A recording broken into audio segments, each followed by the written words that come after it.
Dangerous levels of lead seeped into Flint, Michigan's drinking water after a new supply was not properly decontaminated. Up to 12,000 children have been affected by lead poisoning, which can cause severe sickness and even death.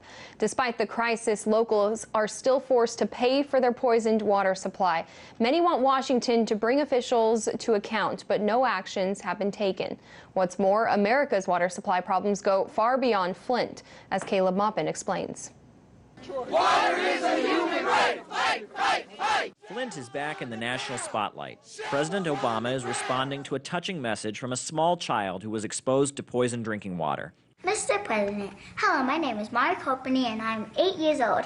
I am one of the children that is affected by this water. With cable news networks plucking our heartstrings, a rather important detail is being left out of the mainstream media sob fest. Hundreds of other cities are still at risk. The primacy agencies have been not testing the water for lead in a way that defines the lead problems. I mean, they're testing in ways that are low when you sample, and it leaves the lead high when you drink it. And of course, this is unacceptable. I mean, people are waking up to this problem all around the country right now.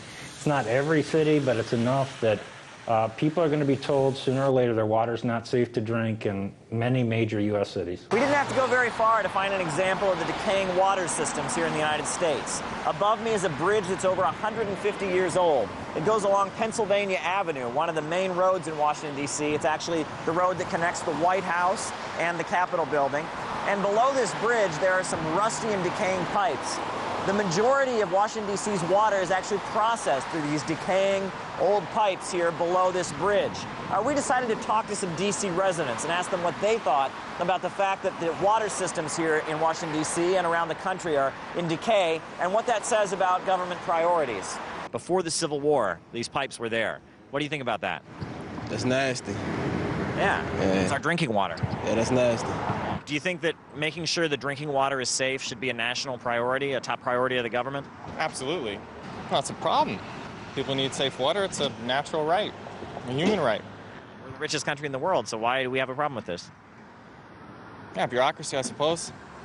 The government is already prepared to spend about $400 billion to fix up the country's water system, but experts say the cost could actually be much higher. Unless the country is willing to spend at least $1 trillion over the next 25 years, the problems are only going to get worse.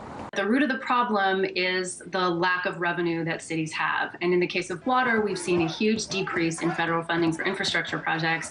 At the same time that infrastructure is aging, you see in places like Detroit and Baltimore, lots of leaks that are expensive. The federal government says the drinking water in Flint is now safe. But the White House press secretary made one thing clear. I'm not aware of any photo ops that involve the president's consumption of water. That's right. The water in Flint is safe enough for the residents, just not for the President of the United States. Meanwhile, many other cities are still at risk while the infrastructure is crumbling. Caleb Maupin, RT, Washington, D.C.